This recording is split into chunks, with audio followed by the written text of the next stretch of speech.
Hello friends, my name is Shayla and today I'm here to talk to you about a book series that I just completed, and that series is The Folk of the Air series by Holly Black. So if you've been hiding under a rock or you're new to the space of the internet called BookTube, let me tell you a little bit about The Cruel Prince, the first book in the Folk of the Air series.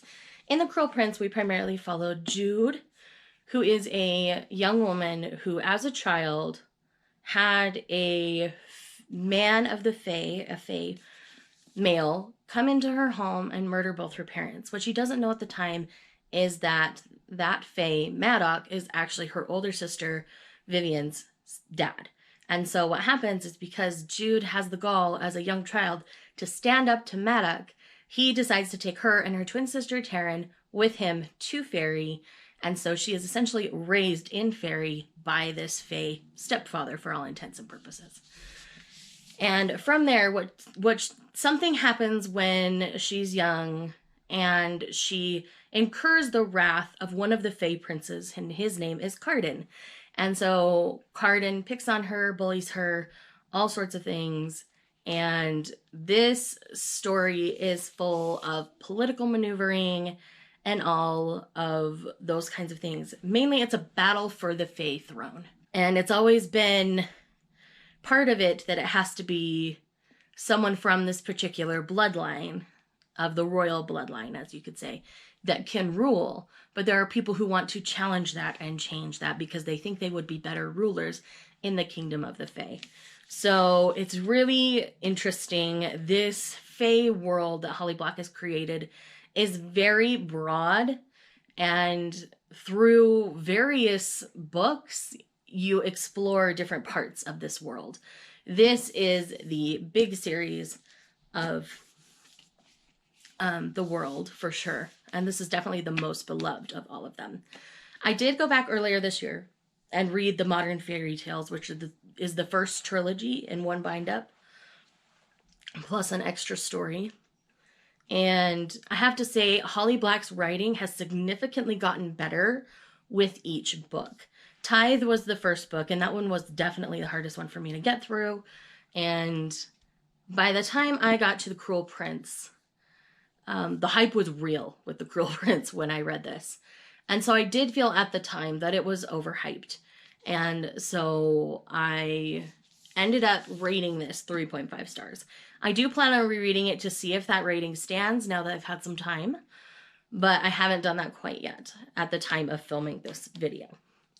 So in the series, we have The Cruel Prince, The Wicked King, and The Queen of Nothing. Now, after I read The Cruel Prince, I wasn't 100% sure I wanted to even carry on with the series, if I'm honest, because it was a 3.5 star. Sometimes I don't carry on series that I rate that, but I did see some promise, so I was kind of on the fence. Then I was talking to Mel over at Mel to the Any, because she talked about The Wicked King ad nauseum.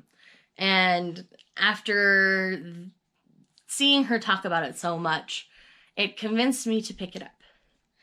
And I read this in one sitting. It was so good. I feel like this book feels very superior even to The Cruel Prince to me.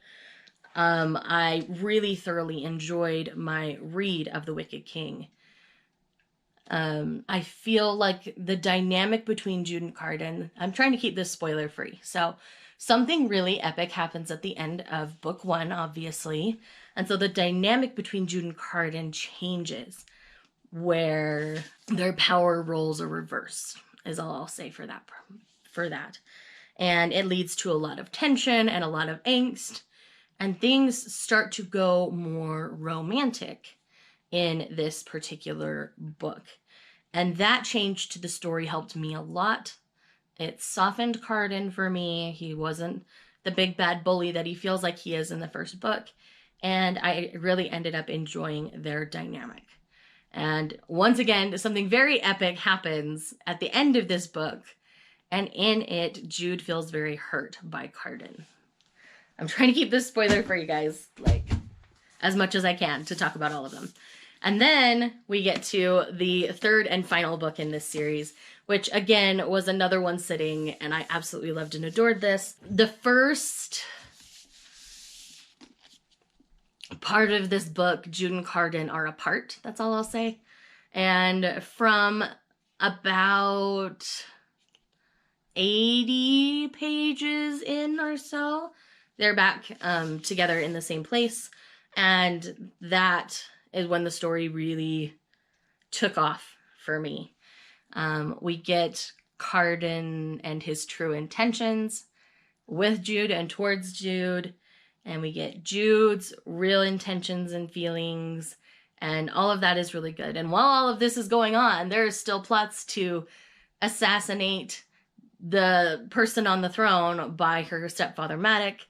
And because he has his own plans for the throne and all those kinds of things. It is really a fantastic series. Now, these are not going to be Sarah J. Maas style fae. I mean, Cardan's got a tail. We hear a lot about the tail. I never thought I'd be saying this, but I think I'm okay with the tail. But anyway, if you read the book, you know what I'm talking about. But anyway, if you've read The Wicked King, you know what I'm talking about. Anyway, I ended up giving both The Wicked King and The Queen of Nothing 5 stars. I ended up thoroughly enjoying these two. So I do think that when I go back and reread The Cruel Prince, I think I will enjoy it much more upon a second read. And now that I have completed the trilogy, Holly Black is one who loves to leave Easter eggs in her books. So I want to go back and read from the beginning to see if I see anything that's going on in The Queen of Nothing, in like The Cruel Prince, or anything like that. So this is absolutely fantastic. I love and adore this very, very much. And I do recommend the series as a whole. If you struggled with The Cruel Prince, please try The Wicked King. If you don't like it after The Wicked King, probably stop. But I do think The Wicked King is a stronger book than The Cruel Prince, at least for me on first read. So that's it, guys. Those are my thoughts on the Folk of the Air series. I have tried to keep this as spoiler-free as humanly possible, while kind of giving you a full digestion of the series.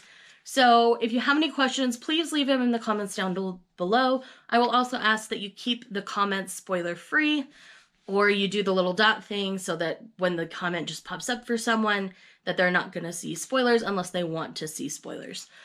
I do plan on doing a spoilery chat about this as well. I'm going to film that a little bit later after I've reread The Cruel Prince. I'm probably going to reread the entire series and then do my spoilery chat about everything so that everything is extra fresh. I have Easter eggs found and all those kinds of things because I didn't take thorough notes on either of the first two. So yeah, that's kind of where we're at. Thank you guys for checking out this video. I will see you guys in the next one. Bye.